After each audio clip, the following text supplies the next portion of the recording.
Hello, beautiful people. Welcome back to my channel. My name is Sonia, also known as SG from Let the Lady Speak podcast, where we have healthy discussions about life, love, dating, and relationships while promoting self love and healing.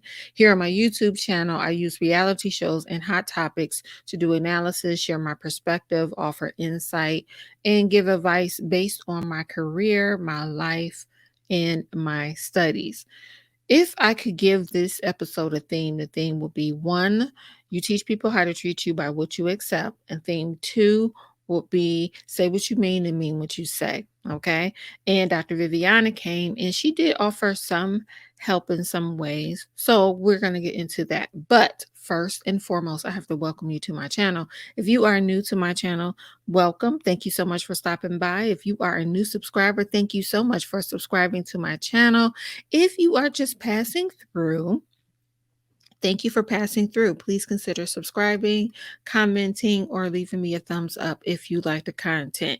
And finally, if you are family and you are coming back, welcome back. It's so good to see you. Thank you so much for supporting my channel. My apologies for not being on camera tonight, guys. I'm a little exhausted, but I wanted to get this in because I have a very busy week ahead of me.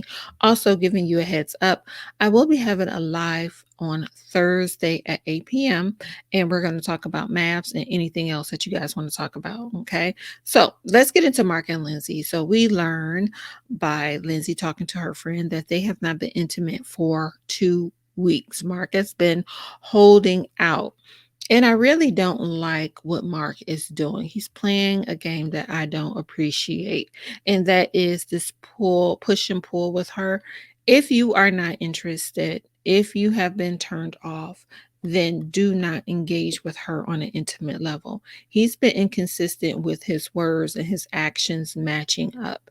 And that, as you guys who follow me already know, that is a concern. We don't deal with confused people, male or female, right? And Mark does that. And so Lindsay is expressing how, it had been 2 weeks and then they lay down to be intimate and he pretty much does a quickie and doesn't consider her, which is problematic. You want to make sure your partner is satisfied also, unless you both just agreed that this is a quickie and you're just trying to help the other partner out. Now I always have a hard time with Lindsay because she's always been so dishonest. Like she believes she's a very honest person, but she's been dishonest. So I don't always believe what she is saying. But later we learned that this is true. So we're going to go with that. Um, the bottom line is, and I've said this before, if you go back and watch my mass videos about Zach and Gil, people are not naturally usually abusive or have poor behaviors. These things are taught.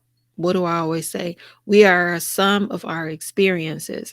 And with a lot of the cast members, what I have learned is that the family and loved ones have condoned poor behavior and just written it off as that's who this person is. They haven't allowed these people to have tools to be better. And they just may not know better, right? And that very well could be true. But they have access to resources now. And I think it would be really beneficial if they really use those resources. So, Mark doing this push and pull is really hurting Lindsay. She's still a human being, right? No matter what she does that we like and dislike and things of that sort, she's a human and she's a person and she's a woman, and she's telling you that I want to feel loved, I want to be held, I want to be touched, and I want sex, right? And if Mark doesn't want to give that to her, that is fine. That is his right. He has been disrespected and mistreated, and they don't really get along, and they hit below the belt, and he has concerns about her. But Mark don't engage in intimacy. He keeps giving her kind of like false promises, leading her on, in my opinion. And it's like, stop doing that because you're only going to hurt her more. And she doesn't need any additional traumas than what has already happened to her. If you're going to pull back, pull back. Don't say I'm going to do it and then I'm not, and then I am, and then I'm not. So I have to say, Lindsay, you are allowing Mark to do this. You've noticed a pattern. You need to acknowledge that there is a pattern and say, I will not accept this. That's another thing that should be a theme for this episode, the importance of boundaries. I have a podcast episode for it. My website is up. There is a blog there for it. Please implement your boundaries. And she needs to do that with him. She should not allow him to push, pull, and tease her. You have to set requirements for how a person is going to deal with you. And I would like to see Lindsay do that with Mark. But I feel like she just so wants to be loved and she so wants to be in a relationship and she likes when she gets good attention from him that she just takes it. The problem is she's doing more damage to herself than good because he's showing her that he isn't going to be consistent. So consistency and compassion needs to be a common theme before she continues to be intimate with him, in my opinion. So you don't allow someone to use you for sex or anything else. I did like that Dr. Viviana came. If I didn't say earlier, Dr. Viviana came to visit all the couples, as you guys know. And I like that she reminded them not to hit below the belt and really held Lindsay accountable for her role. Probably not as much as I would have liked, but that's not my business. But she didn't let Lindsay wiggle out of it. Like when Lindsay usually overtalks or some kind of way, she gets out of being fully accountable for her behavior. And Dr. Viviana was like, no, you guys, if you want him to be intimate with you and you want it to be good, you can't sit here and disrespect him and then say, now reward this poor behavior. And I think that's been the pattern. I think her, Elijah Wan, and a few other the cast members have been able to just display poor behavior. And because people don't want to deal with it, they condone it, but it isn't helping them in other relationships, in their romantic relationships in particular. So, Dr. Viviana reminded him of that because the truth is, you can't, once you say something, you can't take it back. And what did the great Dr. Maya Angelou say? People remember how you make them feel, and he's going to remember that. So he may be having a moment where he's feeling good and enjoying her, and then he has a flashback of something she says, or he wants to say something to do something and he's worried about something she may say, and that turns him off, and then he pulls back. Lindsay is a lot and she does a lot, but he needs to be consistent and she needs to set some boundaries, because don't allow a person to use you. Later, they play with a sex box, and again, she takes great joy in humiliating him. She said on the after party, though, that he enjoyed it later and took pictures. So I don't know if Mark just wants to be a team player for the show or what's happening. I don't know what Mark's true goal is. I don't know if he's just conflicted because she does help him, if he's leaning on her, or if he's being manipulative, or if it's all of the above, or if he's just being a nice guy where he kind of doesn't want to hurt her. He's kind of trying to give it a try. So there's a lot of missing pieces there. We'll see what happens. But when he has the conversations with the guys later on, he still speaks as though he's not vested. And I think they need to just have a true, honest conversation. Next up, we have Steve and Noy. They cause me so much confusion. I know it should be confusion, but I want to just say confusion because they confuse me constantly. I'm really not confused. Here's the thing with them, too. Like I said last time, they are not focusing on the right things, right? So we learned that Noy shuts down her communication because she basically doesn't want to be verbally abusive or combative, which is that's good. Now, one of the things that can help is if she would just say, you know what, right now I'm upset and I don't want to say anything I'm going to regret. I'm going to remove myself, versus just leave it, because that's manipulative and that's, in a sense, that's abusive behavior as well. And I'm not calling anyone an abuser. I'm talking strictly about behavior. But that's abusive behavior as well, because now you have this person left out in the cold. He doesn't know. He's worried about you. He's worried about what happens. Like, it isn't fair to him to do that, especially since that's your husband and you've put him in charge of protecting you in a sense by making him your husband, and then you leave him helpless and hopeless out here. That's not cool. So Noe just needs to she just needs to learn to communicate. And I've said the same things about Noe. You guys can check out my other mafs video if you haven't, where I talk about her maturity. Later, again with Dr. Viviana, and after Dr. Viviana, they just kind of talk, and they're still not coming to a compromise as far as their expectations for a relationship. Now, I think Steve just needs him. Steve needs like a doctor or somebody. Steve needs someone that's barely home, that will be happy to see him when they get home, and that the house is going to be clean and there's going to be food and dinner.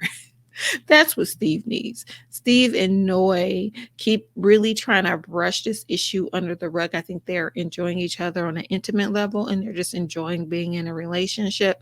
But this is your future, and you gotta kind of have to get out of the moment, and move towards the future. Think about your future. You have to be more logical. Um, they have to address these concerns, and they talk about it a little bit with Dr. Viviana. And Steve is firm in, I want to live this life. I don't want to work full time. I don't want to go back to corporate America. If I have to do it, then I'm not going to be able to contribute around the house in this manner. Noy doesn't see value in that. She wants someone to come home. I don't even think it's about the money. I think it's about, she wants to know that you go to work and come home. Both of them are not wrong. They have their rights. They just don't fit. They don't agree on how they want to live their future. And I don't think either one of them are going to be able to change that, because they appear to be very firm in their beliefs. So the question now becomes, how do you move forward? What are you about to do? Because you guys are building an intimate relationship in other ways, but you're ignoring your future once again. I love the way Steve communicates, other than when it comes down to this. I want to know what's holding him back, and why hasn't he set a plan forth for her, because that's what she keeps asking for. Or has he done that and it's just not good enough for Noy? Because Noy appears to be a little stubborn. So she probably is like, that's not good enough. I need to hear more. But at the end of the day, I want them to both land, come back down to earth. You guys got 4 more weeks to decide what you're going to do. And from the last season, season 13, these people are just now getting a divorce. So that's a lot. And then I spoke to someone, and they were saying how they can't get a divorce until everything with the show is over. Like, you really, really, really need to start planning on how you're going to move forward, because it's tougher than what it seems. Like, it isn't an annulment, and it isn't a quickie divorce. So don't get yourself so emotionally tied up with this individual and prolong a process that's going to hurt you in the end, or that you can't stay in it, as Steve said, that can't be sustainable. So I don't know. I wish them well, but I really feel like they need to focus on how they're going to live their lives. Like, can they come to a compromise? And I don't think either one of them want to.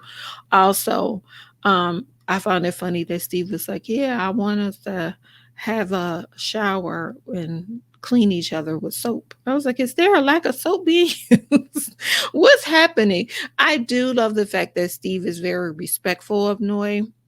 And he protects her in that sense. Like, he doesn't say anything out of pocket about their intimacy. He leaves it vague. He's very respectful. I actually like Steve. I just think that they have two different views on what life should be. So either they're going to compromise, or they need to move in a different direction, but they're building a relationship that can be very hurtful for the both of them, if they decide not to move forward. Next, we have Katina and Olajuwon. Olajuwon really lacks some self-awareness. There's so much I can say about Ola. When we do our live next week, we could talk about it. But he needs to learn some compassion and respect. Now, I will say with ADHD, it is true that though individuals diagnosed with that ADHD have a very hard time concentrating.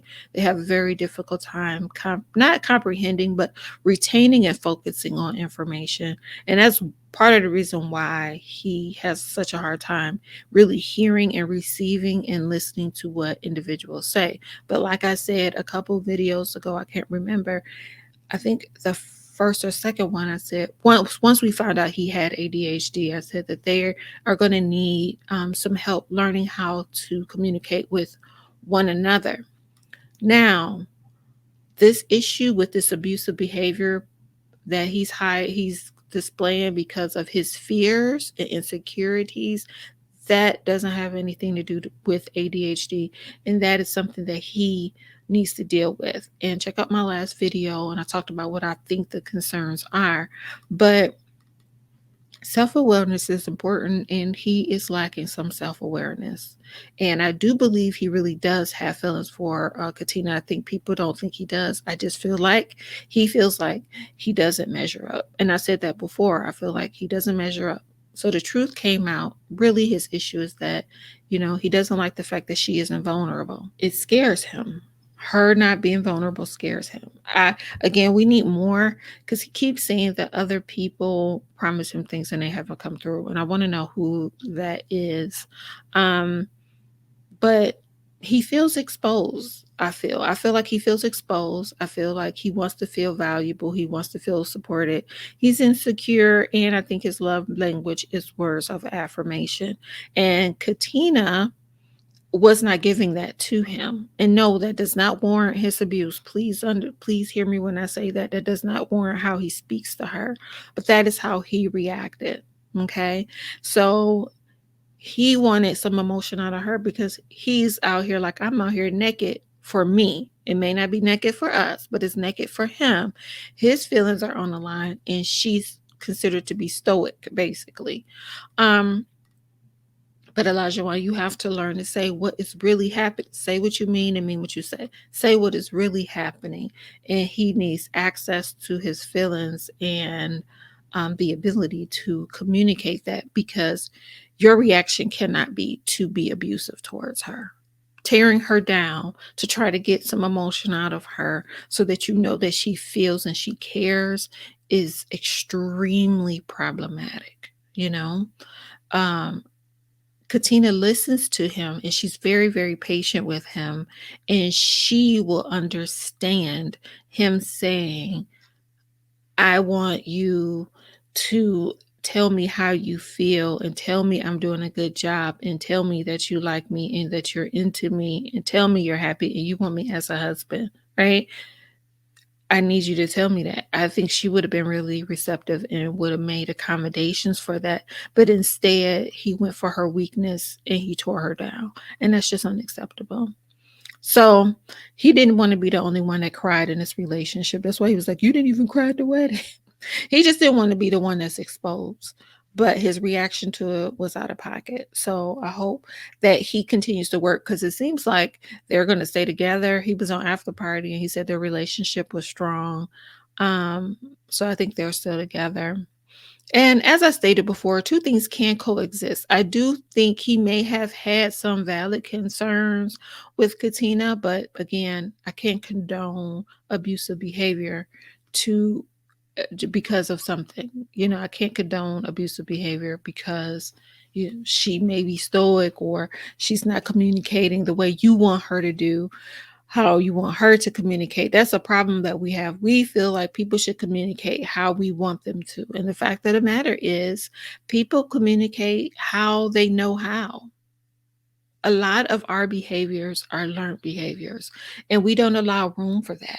We just want the other person to make us comfortable. So we push off what we feel will make us comfortable onto that person, not considering how it's going to make them feel, their comfort with whatever it is, and their ability to do it. They have to learn. So she did a movie night for him, and that made him happy. It made him feel like she listened and she cared.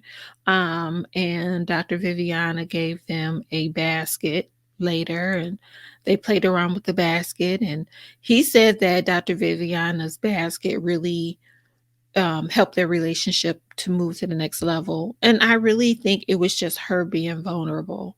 I think he probably was scared to be intimate with her because I think he felt like if I get more feelings for her, like if we do this and I'm more into her and she doesn't like me or she dumps me or she rejects me, I think he felt like that would tear him apart. Ladies, I'm gonna let you know men are way more sensitive than we give them credit for. When they're really into you, if they're into you, their fears of rejection run pretty deep. And we don't allow room for that. And that's something as women, I feel like we really should work on because they are human. We forget that men are human. They are human with feelings, and they haven't been given the room to communicate their feelings as much as we have.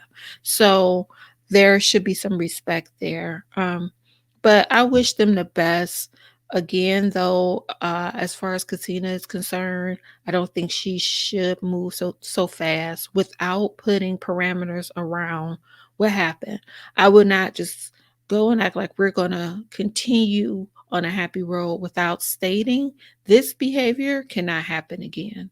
So how are we going to rectify this moving forward? Moving forward, you can never speak to me in this manner again. You can never treat me in this manner again. How are we going to deal with that?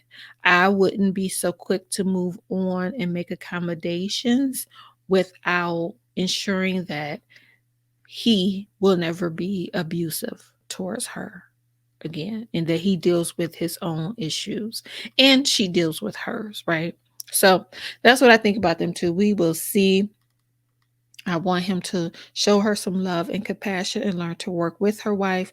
And I hope Katina does feel like she has a safe enough space to be able to communicate with him. Okay. Next up, we have Mike and Jasmina. Jasmina, girl, why are you so combative? Why are you angry? I just want to talk to her. I just want Jasmina to sit on my couch. Like, girl, what is up? Let's just talk about it. So, I think Jasmina probably fought a lot as a child. She fought somebody. And honestly, guys, I think Jasmina still has some resentment towards her father. And that resentment may be towards all men because she's really sabotaging this relationship. I understand and I still stand by Michael has his concerns. But again, all people are flawed. One mistake that we make is people go into relationships and they feel like it's only their partner that has the issue. The partner may be doing something that is more detrimental to the relationship, but you're not perfect and your partner isn't perfect. So it's just about, are we going to work on this? Are we going to work on ourselves? Are we going to try to make this work? What are we going to do? And that's the case with the two of them. So Jasmina doesn't want to be wrong, and she was extra rude, extra condescending, extra mean towards Michael this week. And my thing is this: if you don't feel safe with him, if you don't want to be with him, if you don't like him, that is what you need to communicate. However, if you are choosing to move forward, if you say you've moved on, if you say you're in a safe space, if you say that you're okay with being in this marriage, in this relationship, then you need to find a way to move forward in a healthy manner. You can't hold it over his head that he's not right. And I think Jasmina just wants someone else to be wrong. At the end of the day, when they were talking about the issue with, so they had that conversation with the issue about journaling when Dr. V came and Dr. V told them that journaling would be a good idea. They write down their concerns and then read it to each other, which I thought was a great idea. I actually think too it would be good for them to write it in a letter and then exchange the letters, let that person have their moment. And then when they both feel comfortable, come together and talk about it. Jasmina had a whole fit about it. And guys, what I think she didn't want to do that because I think she didn't want reality to set in that she is wrong. Jasmina doesn't want to be wrong. She's so guarded. She's so hurt. And I did a video about her early on where I talked about, her and having these abandonment issues. I think she's sabotaging this relationship because she's afraid that it may not work. So let me just make sure it's not going to work, right? Because Michael is trying. We got to give Michael credit where credit is due. He keeps coming to the table ever since he talked to his sister, trying. How can I communicate better? And Jasmina is just acting out. But I don't think she's ready. I think she's afraid. I think she's afraid that it will go wrong. So she'd rather make it go wrong before it gets to that point. In that case, Jasmine, you're not ready to be in a relationship. You're not ready for marriage. You have to deal with those things. But I think she has maybe some unresolved resentment towards men because of her dad leaving and how he left and everything that went with that and everything else. As far as the other men that she's dated and the cheating and things of that sort. But there's a reason why her relationships have been distant, because she's never at risk of them leaving. They're already gone. And she can't do that with Michael. But she was having a hard time facing herself in that moment. It had nothing to do with Michael, it had everything to do with her. But she needs to address those concerns. Both of them are very awkward, and both of them have been through a lot. Like, I just want them to hold hands and go to therapy. Like, go sit on somebody's couch together. But it's like she talks to him like a child one moment, and then the next moment she talks to him like her student, and then the enemy, and it's really just difficult to watch. I honestly felt for Michael. I don't condone abusive behavior. I don't care who it's coming from, male or female. I don't side. Right is right and wrong is wrong. And how she treats him and talks to him is exactly what she says she doesn't want. She raises her voice. She's condescending. She's aggressive. She keeps cutting him off. So you're not doing anything better than him. And I don't think she recognizes that, or she wants to recognize that. Jasmina wants it to be an issue again, so she doesn't have to worry about the loss again. It happens a lot with abandonment issues. And so they should work on that with her. I think she doesn't want to admit to her being imperfect, you know? She's just built these walls up. I don't want to keep repeating myself, but like I said, she's sabotaging the relationship, and that is just unfortunate. And so later, you could tell during the yoga, so they went and had yoga, you could tell during yoga, like she enjoyed being touched and felt later. So it's like, Jasmine, you got to get out of your own way. You're doing this. This isn't Michael. You're doing this. He's trying to respect you and go at your own pace. He's trying to find ways to communicate. Like any solution he attempts to bring to the table, you shut it down. And then you say he's not listening. And I find it unfortunate that the family kind of gave her permission because, they're saying he needs a strong woman to do these things for him. That is a man. You have to allow him to be a man. You have to treat him like a man. You have to respect him like a man. And if you can't or won't do those things, then you shouldn't be with him. I will never condone anyone being with someone they don't respect. Why do you want to be there? Because then that means you just want to abuse them. That's not cool either. So that's really it with Jasmine and Michael. I don't know. I don't know if I see them moving forward. I don't know what's going to happen with the two of them. But I made my suggestions on them before, and it still stands. I think they both need therapy, both need anger management. Mike needs some grief counseling and trauma therapy. And I think those things will be helpful for them. I know people don't like me constantly talking about going to therapy, but therapy works. It at least helps you figure out what has happened so you can move forward. So does coaching. Coaching helps. A self-love journey helps, like whatever. Find a mentorship group. You can find group counseling. You don't have to go to one person and sit on the couch. There's so much out there. You just got to look into it. So I think this whole cast will benefit from it. We're going to see what else happens. I know Dr. Viviana did a better job of just not pushing sex and intimacy this time. And she actually used her marriage counseling tools, especially with like Olajuwon and Katina. So I hope they keep that up and share more of that, because I think that will be beneficial for a lot of people. But that is it. Those are my thoughts on Married at First Sight. And you guys have gotten 3 Married at First Sight videos from me this week. So I feel like I'm repeating myself. So I'm sorry if it's repetitive, but a lot of the behaviors are the same. But I appreciate you being here. I appreciate you stopping by. Please don't forget to thumbs up the video. Subscribe if you have not already. Leave me a comment below. Let me know your thoughts. Thank you guys for your feedback on my other videos. I will see you Thursday for the live. Please stop by and say hello. Even if you just put a heart in the chat, you don't have to talk or type or anything like that. I will greatly appreciate it. So, as always, please don't forget to love yourself for who you are. Have a wonderful, wonderful evening. I will talk to you soon. Have a good night. Bye bye.